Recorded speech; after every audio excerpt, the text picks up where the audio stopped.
성도님들, 뭉크라는 작가를 아시나요?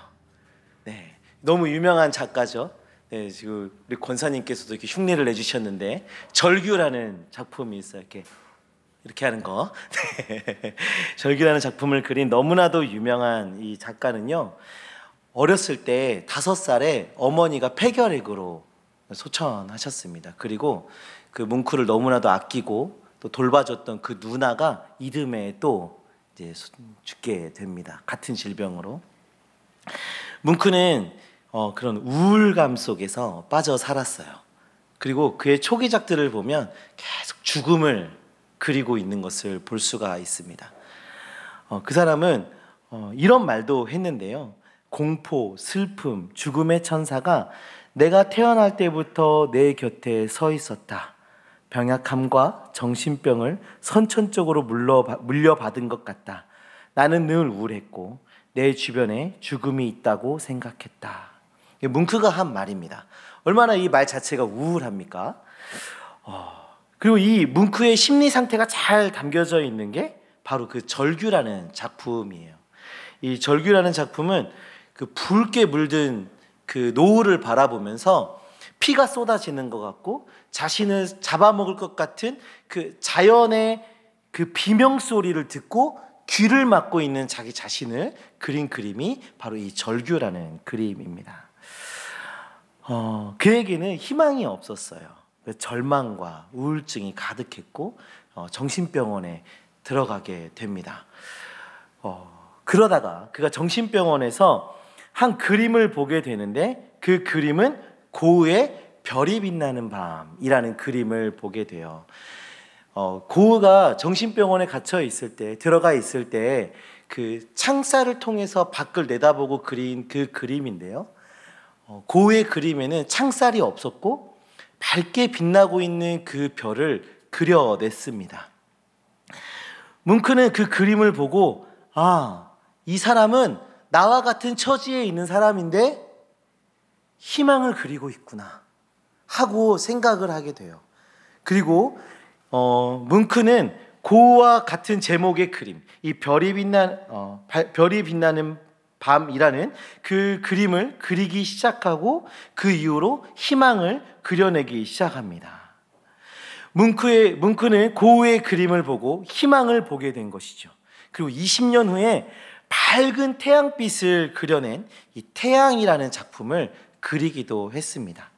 저는 이 뭉크가 고흐의 제자가 되는 그 길을 선택했다고 봅니다. 그에게 영향을 받고 그의 삶의 방향을 바꾸었기 때문이죠. 성도님들, 우리는 성도된 우리를 주님의 제자라고 부릅니다. 왜 우리를 주님의 제자라고 부릅니까? 주님께서 보여주셨던 그 삶과 주님께서 가르쳐 주셨던 그 말씀에 따라 우리가 살아가고 그 변화된 삶을 살아가는 존재이기 때문에 우리가 주님의 제자라고 우리 스스로를 부르는 것이죠. 오늘 우리는 말씀을 통해서 주님의 제자된 그 사람이 걸어가야 하는 그 길을 살펴보고자 합니다. 우리 주님께서 가르쳐 주신 그 제자의 길을 담대히 걸어가는 주님의 자녀들, 주님의 제자들 되어지시기를 간절히 소망합니다. 오늘 우리가 본 이 본문의 말씀은요, 누가복음 9장 51절에서 예수께서 승천하실 기약이 차매 예루살렘을 향하여 올라가기로 굳게 결심하시고 라는 그 말씀에서부터 시작된 그 여정 중에 있는 사건 중 하나인 것입니다.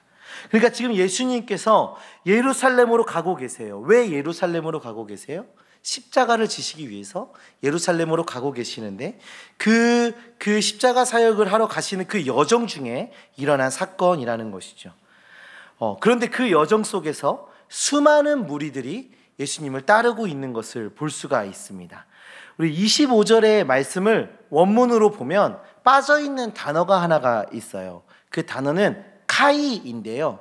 이 카이는 그러나 라는 뜻을 가지고 있습니다. 그래서 이 카이라는 단어를 포함해서 오늘 25절 말씀을 읽으면 이렇게 됩니다. 수많은 무리가 함께 할새 그러나 예수께서 돌이키사 이르시되, 이것은 지금 무엇을 의미하나요? 예수님께서 지금 예수님을 따르는 무리들에 대한 다시 한번 생각할 필요가 있다는 것, 그들을 주목해 봐야 할 필요가 있다는 것을 이야기해 주고 있는 내용입니다. 사실 이 무리는요, 그냥 이 사람 저 사람 아무 사람이 섞여 있는 그 무리를 얘기하는 게 아니에요. 저기 강남역에 모여있는 그 수많은 무리들을 이야기하는 것이 아니라 자기들 나름대로 예수님을 잘 따른다고 하는 무리들을 말하는 것입니다. 나름대로 예수님을 따르고 예수님의 제자로 살아가겠다고 생각하는 그 사람들의 무리들을 이야기하는 거예요. 우리 교회 안에도 그런 무리들이 있죠. 신앙생활도 열심히 하고 기도 생활도 열심히 하고 또 봉사도 열심히 하면서 나 정도면 예수님의 제자로 손색이 없지 않을까 하는 생각을 하시는 분들도 있고, 이 정도면 나 정도면 좀 괜찮은 성도가 아닐까 할 정도로 그렇게 열심을 내는 성도들이 있습니다. 그분들의 모임인 거예요. 저분이면 참 예수님의 제자 같구나, 저렇게 신앙생활하면, 이런 분들의 무리인 것입니다. 예수님께서 이제 그 사람들을 세우시고 주목하시면서 이제 본격적으로 그들에게 말씀을 전해주고 계시는데, 우리 26절의 말씀을 다 같이 한번 읽어보도록 하겠습니다. 무릇 내게 오는 자가 자기 부모와 처자와 형제와 자매와 더욱이 자기 목숨까지 미워하지 아니하면 능히 내 제자가 되지 못하고. 이 말씀을 듣고 있는 자들이 어떤 사람들이라고요? 나름대로 예수님을 잘 따르고 있는 사람들이라고 했습니다. 그런데 예수님께서 이 사람들에게 어떤 말씀을 지금 해주고 계세요? 뭐뭐 하지 않으면 내 제자가 될 수 없다. 나름대로 제자라고 따라오는 그들에게 너희들이 이러한 삶을 살지 않으면 내 제자가 될 수 없다라고 말씀하고 계세요. 자, 그 첫 번째가 26절에 나와 있는데요. 부모와 처자와 형제, 자매, 심지어 자기 목숨까지 미워하라 말씀하고 계십니다. 이 말씀을 듣고 어떤 생각이 드십니까? 우리 예수님 참 이상하시죠? 형제, 자매를 미워하라뇨?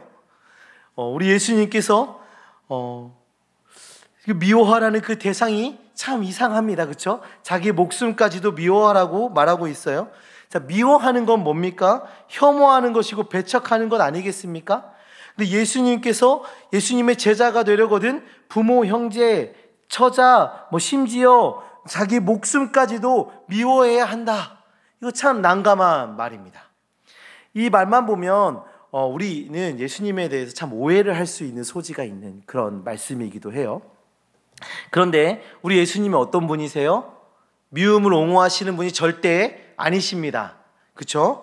원수까지도 사랑하라고 말씀하셨던 분이에요.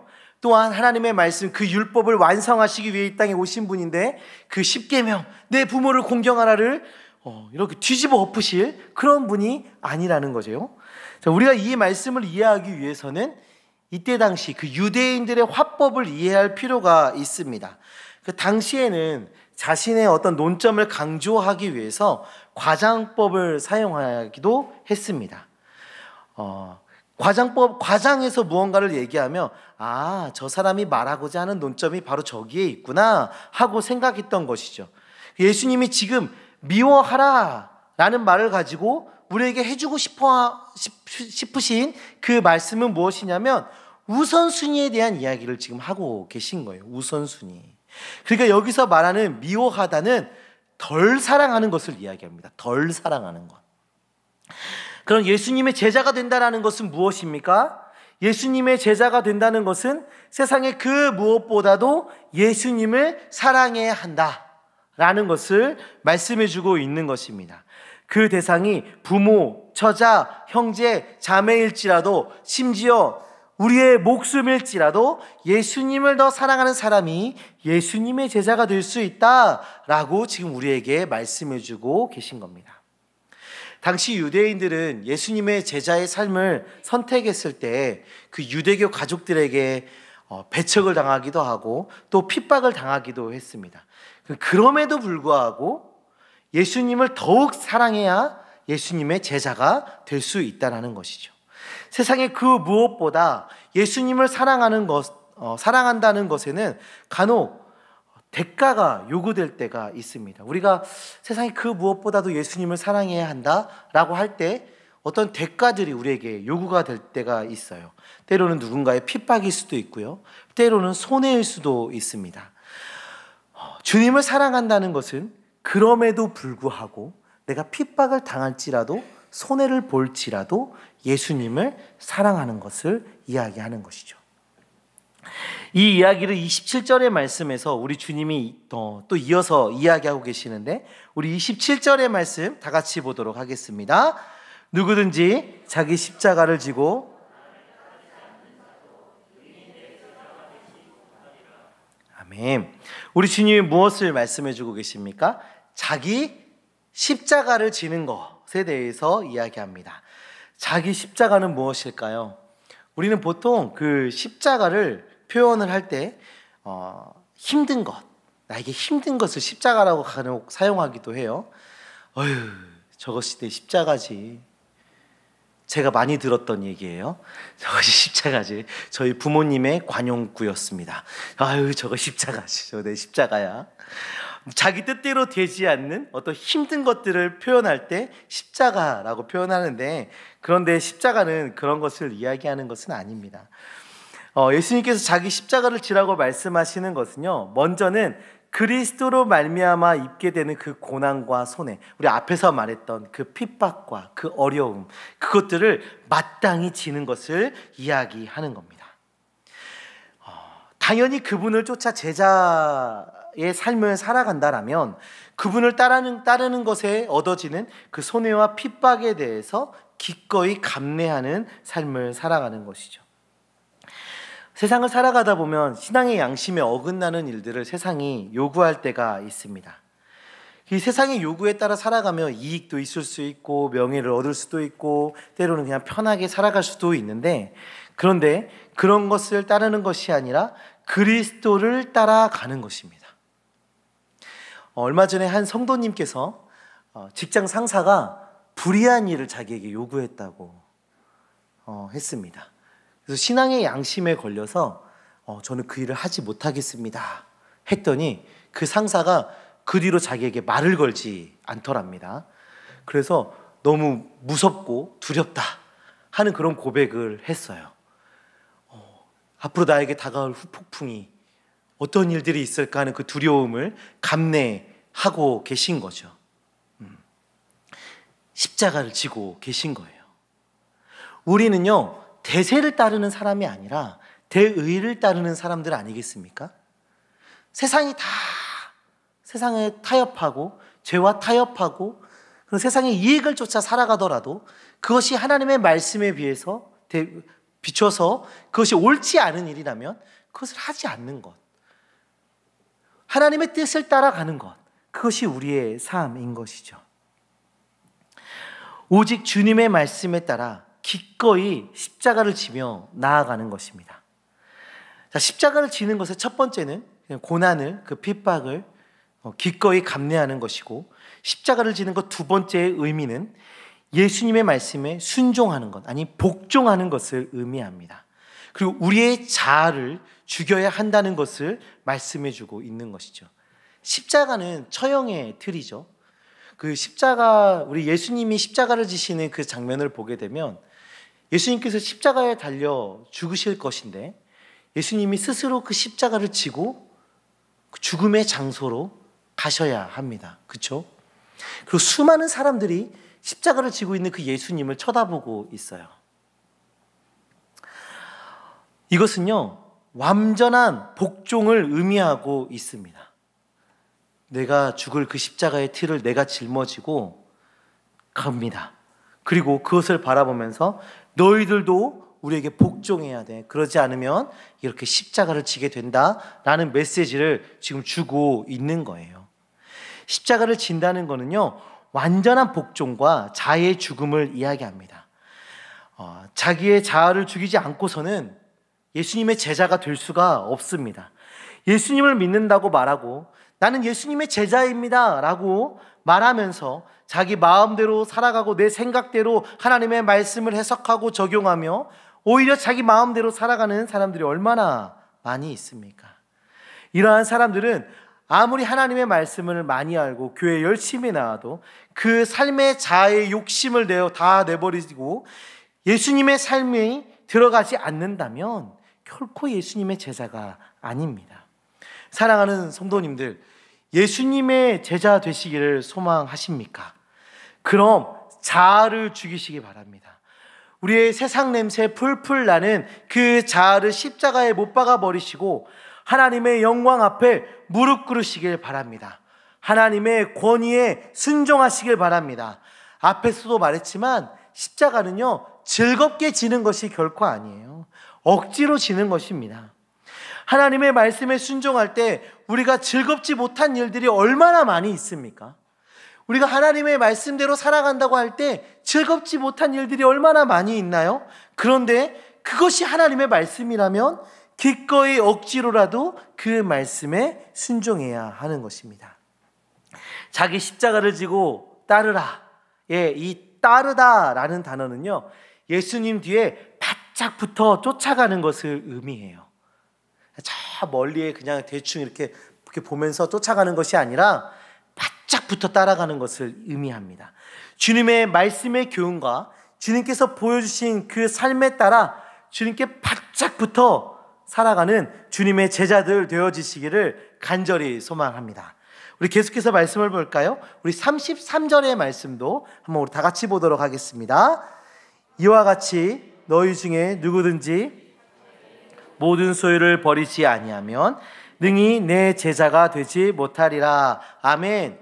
예수님께서 뭐뭐 하지 않으면 제자가 될 수 없다, 이렇게 말씀을 쭉 이어가고 계시는데 그 말씀의 세 번째는 자기 모든 소유를 버리라는 것입니다. 물질을 다 버리고 무소유의 삶을 살아라, 뭐 이런 말씀일까요? 앞에서도 말한 것처럼 그 미워하다라는 그 표현과 같이 그 유대인들의 관용적 표현인데요, 우선순위를 지금 예수님께서 말씀해주고 있는 것입니다. 저는 가끔씩 제가 많은 돈이 생겼을 때를 상상하곤 합니다. 그 상상하다 보면 1시간, 2시간도 상상할 수가 있어요. 이렇게 상상하다 보면 좋은 집도 짓고, 저는 아파트에 들어가고 싶지 않고 좋은 집을 짓고 싶어요. 그래서 막 집을 지어요. 막 집 구조도 만들고 막 집을 지어요. 그리고 차도 삽니다. 차도 사는데 한 대만 사는 게 아니라 뭐 할 때 차, 어디 갈 때 차, 어디 갈 때 차, 그리고 교회 갈 때 차, 뭐 따로따로 이렇게 차를 막 사고 있어요. 그렇게 상상을 쭉 하다 보면 제 상상 속의 나라에는 우리 하나님이 없어요. 그냥 그 물질에 의지하여서, 그 물질에 힘입어서, 그 물질의 안위에 빠져서 살아가고 있는 그 저의 모습을 보곤 합니다. 우리 예수님께서는요, 우리가 무엇을 가장 잘 의지하는지 잘 알고 계십니다. 부와 명예가 있으면 하나님을 의지 않는 그 사람들의 그 습성을 우리 하나님은 잘 알고 계신 거예요. 제자의 삶이란 부와 명예를 의지하는 것이 아니라 하나님을 의지하는 사람이 참 제자이다, 지금 우리에게 말씀해주고 계신 겁니다. 성도님들, 지금 무엇을 의지하고 계십니까? 저기 어딘가에 투자해 놓은 그것이 대박나기를 의지하고 계십니까? 아니면 잘 키워서 유능하게 키워낸 우리 자식들, 내 노후를 책임질 우리 자식들을 의지하고 계십니까? 우리는 이런 것들을 의지하는 것이 아니라 하나님을 의지해야 하는 것입니다. 그것이 지금 예수님께서 가르쳐 주시는 제자의 삶인 것이죠. 자, 그럼 참 제자가 되는 비법을 한번 정리해 보도록 하겠습니다. 제자가 되기 위해서는 자아의 죽음과 또 사랑하고 의지하는 것에서의 결별입니다. 이전에 소중하게 생각했던 것들을 사소하게 여기고 이전에 의지하고 있던 것들을 의지하지 않는 것, 그리고 이런 일들은 자아의 죽음에서부터 시작되고 있다는 것을 우리가 정리해 볼 수가 있죠. 자, 우리는 지금까지 이 제자도의 핵심에 대해서 우리가 알아봤는데요. 그런데 왜 자아를 죽이는 것이 이 제자도의 시작이고 핵심일까요? 그 이유는 우리 주님께서, 우리 예수 그리스도께서는 거룩하신 하나님이시기 때문입니다. 죄가 무엇입니까? 죄라는 것은 우리 인생의 주인이 하나님이 아니라 이 자아가 주인이 되어서 일어나는 그 모든 것들이 죄입니다. 하나님은 없고 자기 마음대로 살아가는 그 삶이 죄라는 것입니다. 이러니 거룩하신 하나님, 그 예수 그리스도의 제자가 되기 위해서는 이 죄를 다 잘라내버려야 하는데, 그 죄를 잘라내버리기 위해서는 자아가 죽어야 하는 것이죠. 그리고 사랑하는 것을 사사로이 여기고 그동안 의지했던 것을 버리는 것이 제자도의 핵심인 이유는 예수님은 절대자이시기 때문입니다. 예수님은 세상의 어떤 것과도 동일한 위치에 놓을 수 있는 분이 아닙니다. 절대적 가치를 가지신 절대자이십니다. 그렇기 때문에 예수님의 제자라면 그 삶의 모든 가치에 예수님이 놓여야 합니다. 예수 안에 있는 가치를 발견하시기 위해서, 예수 그리스도 안에 있는 가치를 발견하시기 위해서 날마다 노력하시는 주님의 자녀들 되시길 소망합니다. 그리고 그 가치에 따라 주님의 제자로 살아가는 주님의 자녀들 되시길 바랍니다. 예수님께서는 이렇게 우리에게 제자도의 핵심을 가르쳐 주시면서 두 가지의 예화를 통해서 우리에게 굉장히 도전적인 메시지를 우리에게 주고 계세요. 하나는 망대를 건축하는 것이고, 또 다른 하나는 전쟁에 나가는 것에 대해서 우리에게 말씀을 주고 계십니다. 우리 28절의 말씀 한번 다 같이 보도록 하겠습니다. 28절입니다. 너희 중에 누가 망대를 세우고자 할진대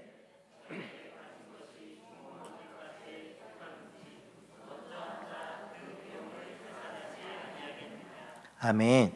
여기에 나오는 이 계산하다라는 단어의 의미 중에 다른 의미는 뭐가 있냐면 결정하는 것, 판단하여 결정하다라는 의미를 가지고 있습니다.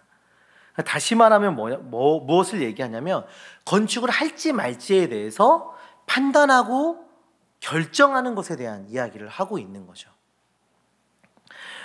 우리도 그런 결단의 순간들이 있습니다. 우리가 제자된 삶을 살아갈지 아니면 세상의 요구에 따라 살아갈지 그 결단을 해야 되는 그 순간이 우리에게 있다라는 것이죠. 불편함과 손해와 핍박과 고난을 결단해야 함을 지금 우리에게 말씀해주고 있는 겁니다. 저희가 이제 몽골 단기 선교를 준비하면서 저희가 이제 그 선교팀이 아고에린 교회에서 숙식을 합니다. 전에 듣기로 또 저희가 잠을 자야 되는 그 공간들을 저희가 살펴보면서 제 마음에 드는 생각이 와, 참 불편하겠다 하는 생각이 들었어요.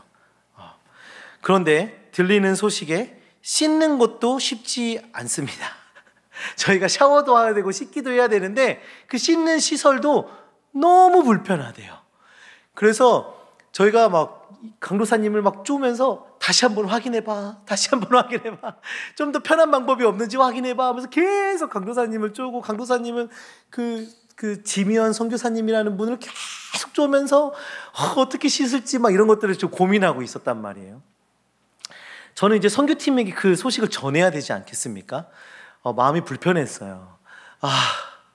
이들이 잠자는 것도 불편한데 씻는 것까지 불편해야 된다라는 말을 어떻게 해야 되나 하고 있다가 또 거짓말을 할 수 없어서 자는 곳 불편할 겁니다. 그리고 씻는 것도 더 불편할 겁니다. 뭐 이렇게 얘기를 했는데 저희 선교팀이 웃으면서 네 그러는 거예요. 저는 마음이 굉장히 불편했는데 그냥 웃으면서 네.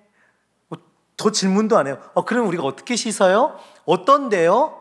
그 상황이 어떤 상황인데요? 묻지도 않더라고요. 그냥 네 한마디로 끝나버렸어요. 복음을 전하는 그 일에 불편함과 또 그 편하지가 않은 그 어려움들에 대해서 기꺼이 감내하며 네 하고 말하는 것이죠. 그것을 결단하는 거예요. 내가 불편함도 감당하겠습니다. 결단하는 거예요.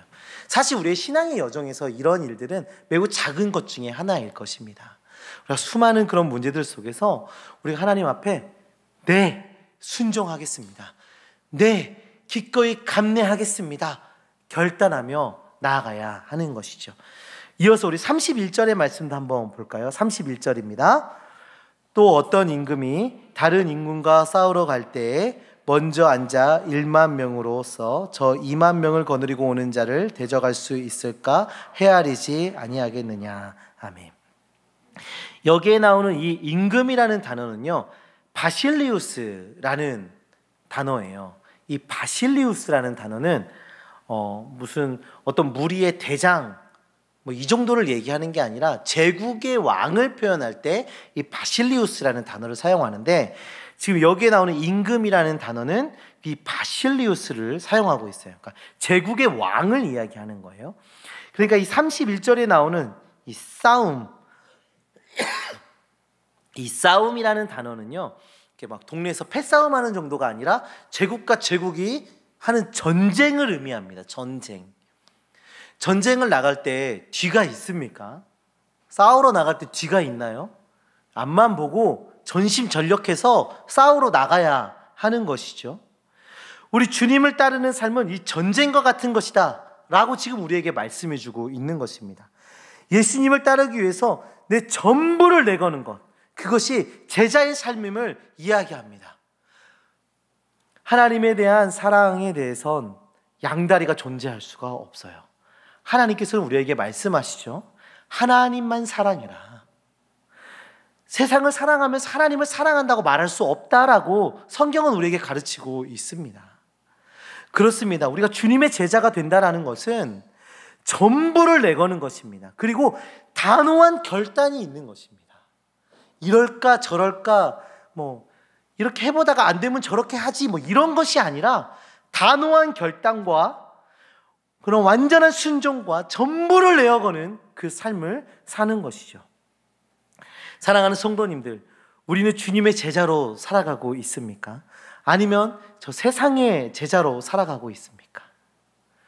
세상의 무엇보다도 주님을 사랑하고 기꺼이 자기 십자가를 지며 주님을 의지하는 삶을 결단하시길 바랍니다. 우리의 자아를 죽이고 주님으로 살아가는 그 삶을 선택하시길 바랍니다.